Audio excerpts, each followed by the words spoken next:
Hey everybody, Seth V here coming at you from the KnifeCenter warehouse because today I'm going to be buying a knife.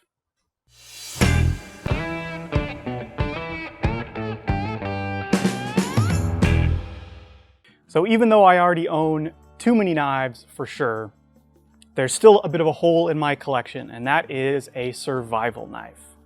Now, I got my start collecting pocket knives. Folding knives were where my passion first started, but lately I've been very much drawn to fixed blades, and as my collection's grown, I've realized that I don't have a survival knife yet. And what good is a knife collection without a survival knife? So today I wanted to have a discussion about survival knives kind of through that lens. Just an earnest interest in the subject, not a particularly knowledgeable one. That is to say, I'm not a survivalist, but I've done a lot of thinking about this. I've done a ton of reading about this, and I'm ready to kind of put my skills to a more practical test. It's time to get a survival knife, get out there, and get working with it. Since it's my money on the line today, we're gonna go from least expensive to most expensive, starting over here at just $39.95 with this Schrade SCHF52. This features a 7-inch blade of 1095 carbon steel, a molded rubber handle, and comes with a simple nylon sheath. This, I think, represents a lot of value for the money. It's one that I am earnestly considering buying, especially for that price. It's not as refined really as anything else here on the table, but it's also not nearly as expensive as everything else. So it kind of gets to a philosophy of survival that says you need to have the minimum viable product that is going to be tough enough to last, but not expensive enough that you're going to baby it while you're using it. And that makes a lot of sense to me in a lot of ways, you know? If I was to go on some great cross-country adventure, I would not be taking an expensive vehicle packed to the gills with expensive gear. That to me seems like a sort of an unnecessary risk in many ways. And the same kind of philosophy comes down to knives. So this thing is just tough. It's simple, it's tough, but its lack of budget does leave a few compromises. For example, the grind here is hollow. While the edge is still thick and durable, it's not going to be the most durable for those extreme tasks. You know, chopping, for example, is something that I might hesitate a little bit with a hollow grind. With that thinner cross section, it's just more likely to wedge in to things like wood rather than split it open. So for that reason, I think I have a little bit more budget that I'm willing to spend on a knife. So I'm gonna move up and dismiss the Schrade for that reason. But for 40 bucks, this is a fantastic option, and you know, is cheap enough to really let you test the limits of its toughness. Get one and go crazy with it and see how far that hollow grind gets you. More power to you.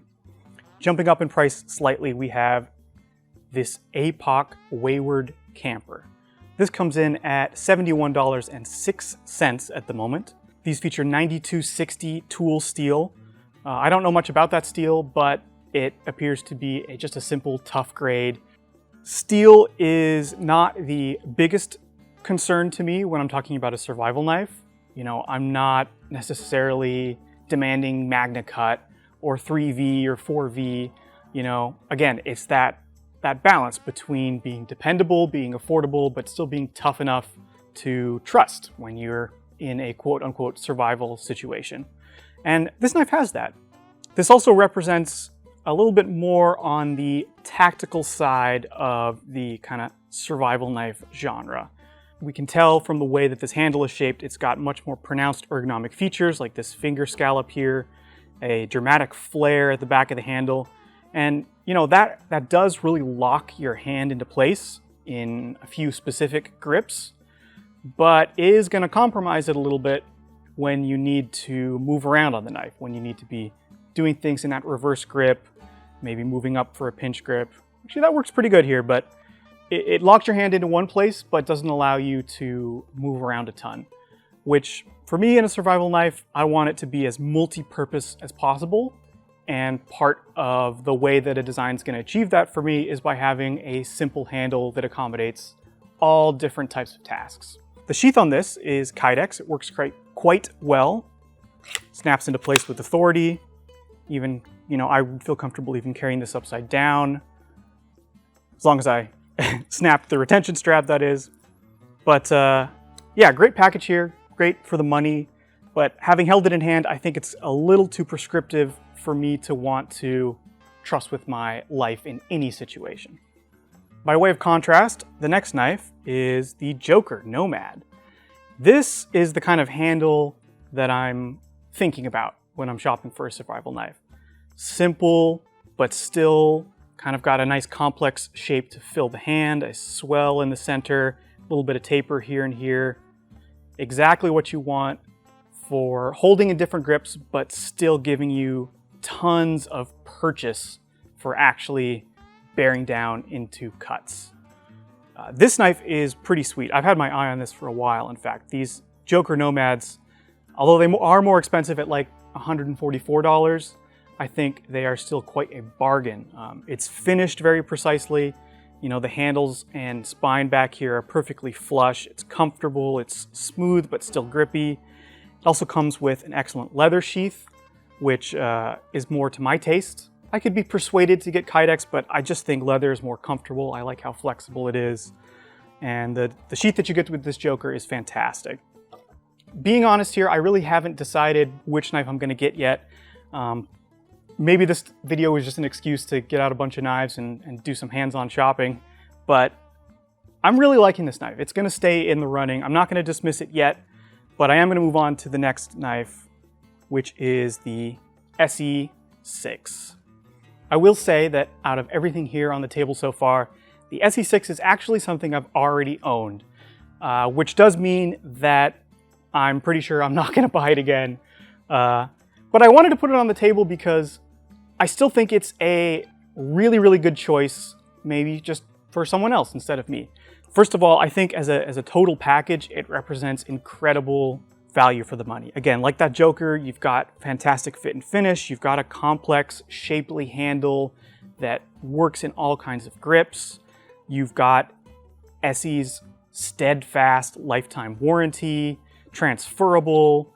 I mean, even if you break the blade, they're still gonna help you out. And that was a big reason why I decided to, trust this to fulfill my survival knife role. The fact that esee stands behind their products so strongly makes me feel, very confident when I need to use a knife. But here's the reason why I sold it. And now we're getting into kind of personal philosophy of survival, because survival is, at its core, kind of an emotionally charged subject, to be honest. I mean, it comes down to life or death. People get very passionate about it as they need to. There's really nothing more serious than that, And so I see a lot of very heated arguments about what features are important in a survival knife, what you have to have, what you have to be able to do with it. And I think there's a little more nuance to the conversation. And I think what gets lost in a lot of these conversations is the fact that expertise and experience is probably what's most important in a survival situation, not the specific kind of knife you have. Maybe that's strange to say on a knife shopping video, but it's something I've been thinking about, and I think it's worth remembering. So for example, this SE6 is a great survival knife. It has good cutting geometry. As a cutting tool, it's fantastic. 1095 steel for toughness. But it didn't do what I found I wanted a knife to do, at least in my kind of backyard survival testing, which is chop. I found that I really wanted to have a knife with some chopping power. I think that's an important task. Any kind of hypotheticals you can think of, I think having that capability is important to me, at least. So the SE6, although it is a very fine and tough cutting tool, it doesn't have the weight to really bite in as you chop with it. So that's the reason why I sold mine on and why I'm still looking. But if the SE6 is kind of in your mind as a survival knife, I would encourage you to get one. I don't think any less of it. In fact, my endorsement of the SE6 really has only grown after owning it. It's a fantastic knife that deserves a shot, at least for you. Next is the indomitable Becker BK9. Now this is more what I'm thinking of when I'm talking about chopping power. This is stretching the limits of what it truly is to be a belt knife. I don't think having this in its nylon sheath would be all that comfortable for trekking out into the wild, but this is a tool that truly can do it all. This can baton, this can chop. It's kind of surprisingly deft and well balanced, so it still feels like a knife. You know, it's got a tip in the right place to do some bushcraft tasks even. I'm not arguing that this is a bushcraft knife, but it could do it. And I think that that multi-purpose utility is very important in the kind of survival knife that I'm looking for. So this is one that I've been considering for a long time. It's also very competitive with other options. It's right there in terms of price with that esee, made in America, just like the esee. It's not nearly as finely finished as the esee. You know, the handles are molded instead of milled, but they still have a fantastic shape to them. You know, Ethan Becker is someone that you can trust when it comes to ergonomics, when it comes to surviving in the wild and making tools that are going to make you thrive out there. And yeah, this is definitely in the running for me. I think if you've never handled a BK9 before and having only seen one, you might think that it's this incredible brute. And yes, it is strong and weighty and it's got that chopping mass to it. But man, it is just so surprisingly easy to maneuver. It's almost got a bit of that machete character to it. It's thick enough to be a survival knife. It's not a wobbly machete, but boy, it's just such an interesting tool. To me, a good survival knife should make you want to get out there. Not to put your life in danger, but just get out there and do something tough. It is hotter out here than I expected. Actually, it's because I'm sweating over my decision of which knife to buy. It's not because the warehouse is way too hot to film a video in, right, Thomas? Okay, moving on. Speaking of knives that are tough, pardon me as I check the price on my phone, but this is the Steel SRK. And this is the 3V version coming in at $147. This is kind of a legendary survival knife. It's in the name, in fact. SRK stands for Survival Rescue Knife. This kind of leans more into the lightweight and easy to carry side of the survival knife spectrum. It's not lightweight in an objective sense, but compared to a lot of these other blades I pulled on the table, this one's going to be a much better belt companion. There are more affordable versions with, I believe, SK5 carbon steel, but the 3V version I think strikes a really nice balance between price and capability. Now, I said earlier that I wasn't super concerned about the blade steel, but I must admit, having 3V steel would be nice. It's tough enough to tackle any of the kind of rough and tumble tasks I would be asking of it, but you also get a lot more edge retention to go with that toughness, which is, you know, it's just hard not to appreciate that when you're out there. Maybe you don't have sharpening equipment with you, maybe it's just primitive sharpening equipment. More edge retention without sacrificing toughness is never a bad thing. So I must admit I'm tempted by the 3V steel, but I do kind of want something bigger. Whether it's the batoning capability for spanning larger logs, or just that mass for chopping, the SRK feels to me a little underpowered for what I want in a survival knife. Next up is a bit of a hidden gem from Steel Will. This is the Chieftain. I haven't seen a lot of discussion about this knife, but for the money, it's right around $170. I think you get a surprising value here. It's made in America, first of all. It's 1095 steel. It's thick and tough, full tang. You've got these milled micarta scales with beautiful white liners. It's kind of a great looking knife. I've been wanting to check this knife out in hand for a while, just based on the way it looks. The one thing that made me hesitate about this knife as a choice for survival, I think you can see it right away, it's the recurve in the blade. Now, a recurve is not the kind of feature that internet survivalists, if we can call them that without offending them, the kind of feature that they're gonna tell you you need to have on your knife. And I can see where they're coming from. Recurves are harder to sharpen. They can get in the way occasionally if they're very extreme. But the way that this one is implemented, I don't think detracts from the blade. If we look here at the heel of the knife, the recurve actually doesn't curve in all that much. It's almost perfectly flat there, which means it's not going to be much of a challenge to sharpen or require special equipment. But all of the kind of curving happens out towards the tip more. It curls away a little bit there, and I kind of like what that does for the ergonomics of this thing in chopping. I think it puts a little bit more of the mass of the blade forward. Not that this is a kukri blade, but kind of like a kukri, it's just angling down aggressively into those cuts so that when you move quickly, it bites in at a very aggressive angle. And I think even though this has a clip point that keeps the weight controlled out towards the tip, it's going to give it a bit more of an aggressive kind of cutting character.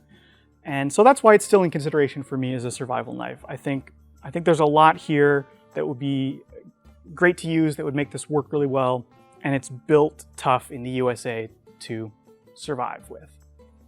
It wouldn't be much of a survival knife video without a knife from this brand. This is the Fallkniven A1, and Fallkniven is known for their survival knives. They make a few kitchen knives, they make a few kind of fancy dress knives, but this is their bread and butter, survival knives through and through. So even though this knife is very simple in its construction, in fact, if you compare it to the cold steel SRK here on the bottom, I don't think you could tell these knives apart at 20 paces. It's significantly more expensive at just over $200. Geez, I almost put it back in the wrong spot. The reason why it's more expensive doesn't have to do with how it's built, but rather how it's ground. Fallkniven knives feature a convex grind, which almost necessarily has to be done by hand, and they're working at a very, very high level of production. The convex grinds that they feature on their knives are perfectly dialed in to give you that absolute edge geometry for both control and strength. And that's why these knives are so well regarded in survival circles, whether it's, fine control making a feather stick as you're working with wood, or the combination of edge, the keenness of the edge, but the kind of bulky strength at the shoulders of the edge to power through as you're chopping through things. A convex grind just makes a lot of sense on a survival knife. I think the ergonomics on this knife is fantastic. Even though the handle is just a simple over-molded rubber, it's got a nice shape to it, a little bit of taper here. Feels fantastic, it fills the hand, it's grippy. But, and maybe this is just hypothetical, this is my internet survivalist coming out, I feel like these rubber handles can be fatiguing in long-term use. Whether they kind of start to abrade your hands and begin to kind of pull on the skin slightly. I just don't know if it's what I want in my one tool option. So I'm still considering the Fallkniven. The designs are fantastic. The grind is what sets them apart, and I would love to put that grind to the test.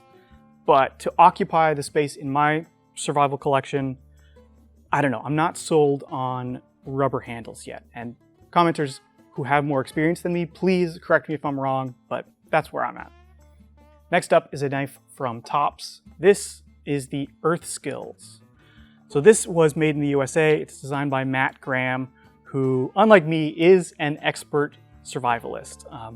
And for him, presumably, this is his ideal one-tool survival option. And I can see, I think, some of the philosophies behind it. It's got a Scandi grind for supreme control in woodworking tasks. It's big enough to have some power to do some chopping, some delimbing, even some batoning, with a span this long. It's tough, 1095 steel, it's dependable. It is comparably lightweight for its size. The blade stock is not overly thick here, which is, I think, what you want in a Scandi ground knife. And the handle is optimized for a bunch of different grips. You know, whether you're kind of choked up right behind the edge for some carving, or falling back here at the end, grabbing onto that little knob at the end for some chopping tasks. This is another one that feels very quick and deft for its size. I am definitely enjoying this one in hand. The one thing that gives me pause though is the sheath, and it's not because there's anything wrong with this sheath. It's beautifully made, it's leather, also made in the USA. It's the style of carry. This is made to kind of be canted towards one side for a specific type of draw. And you know, it's just not anything I have experience with. And so I'm not sure if it's gonna work for me. Maybe I'll take a chance, but for $217, I may end up going with something a little bit more, Conventional. yes, conventional. I was about to say contemporary, which is not the right word. The last knife on the table is the LT Wright Gen 3. It's also the most expensive, coming in at nearly $340, but it is definitely the most finely made. No shade to any of these other makers, but LT just is kind of on another level. It's because they're a small batch production maker. They make fewer knives, they spend more time on each one, and it shows in how perfectly everything is made, the material choices used, the totally seamless feel in hand, and the beautifully symmetrical, just fantastic grinds. This knife has O2 steel, not one I have much experience with, but from what I can see from its chemistry, it's a simple, dependable carbon steel that has quite a strong reputation for offering maybe more edge retention than 1095 with comparable amounts of toughness. So I like how that sounds, and I like how this knife feels and looks. You know, I just like LT. It's a brand that I'm willing to pay that premium price for, because I think you get what you pay for with LT. Also comes with this fantastic leather sheath with a dangler, another feature that I really do value. I think it helps a knife be more comfortable. You know, the fact that you can run, you can squat, you can move around with it, and the blade is moving out of the way instead of crimping your bends as you move. It is a measurable improvement that I think I would really appreciate were this to be my survival knife pick. As for the knife itself, it's a really interesting kind of hybrid between the typical Kephart style bushcraft knife, but a larger kind of camp chopper. It doesn't have the same kind of mass as a true chopping knife. With its flat grind, it's definitely optimized more for just pure cutting performance, but it's big enough to get the job done. The handle is large enough to give you a good amount of traction, and I think with a lanyard, you really could get some decent chopping done with this thing. So I've got a lot to think about. I'm going to narrow down my choices to 5 out of these 10, and then we're going to make a pick to see what my survival knife is going to be. Okay, here are the 5 choices. We've got the Joker Nomad, the Becker BK9, the Steel Will Chieftain, the Tops Earth Skills, and the LT Wright Gen 3. And I'm taking this seriously. My money's on the line here. I'm really gonna buy one of these knives, and you know, if this video does well, we may even do another follow-up with me trying to learn some survival skills. The Joker's tempting. I think the value is there. The size would be more comfortable to carry. That would be nice on in a survival situation, not to have a huge knife kind of weighing me down. Boy, I think I just need, I want something with a little more power though. So that one's going aside. The other knife I'm going to dismiss, the LT Wright Gen 3. For the same reason, that flat grind, I just want something with more chopping power. To me, that's just really important. That's what I want a survival knife to be able to do.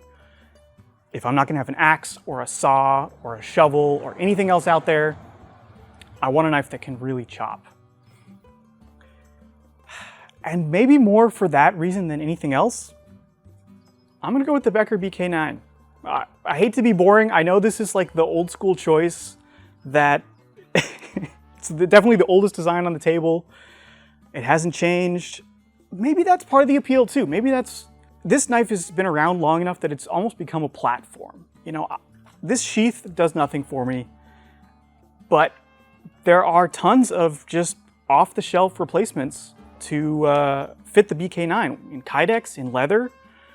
I can just go get something else if I don't like it. There are micarta scales straight from K-Bar that I could put on this if I decide this isn't grippy enough. I like the idea of taking a knife, trying things out, seeing what works and what doesn't, and then making it my own. And honestly, more so than anything else on the table, I think the BK9 is gonna give me that. So I guess it's time to put my order in, take this thing home, because the Becker BK9 is my survival knife now. So I hope you guys had fun with this one. Kind of wanted to do something different, came out to the warehouse and made it happen. Sweaty or not, we're still here, learning survival one knife at a time. Hope you guys had fun with this. I know I'm gonna enjoy my new knife, and let me know if you want to see more like this. You know, honestly, I'm buying knives every month. We could do more of this. We could talk about what we're buying, what we're selling, how we're using these things. And you know, if they're my knives, we can take them out on camera and put them to the test. I think that'd be fun. Let us know if you'd like to see that, and we will try to make it happen. All of these knives are in stock, only unboxed once. So if you want to get your hands on any of them, click the links in the description to head to KnifeCenter.com, and remember our Knife Rewards program. As long as you're going to spend your money on any of these sweet, life-saving survival knives, may as well get some money to spend on your next one. As long as you make it home safely, that is. So, I've been Seth V for the Knife Center. Take care. That's Thomas behind the camera. Enduring the heat. Thank you as always. See you around.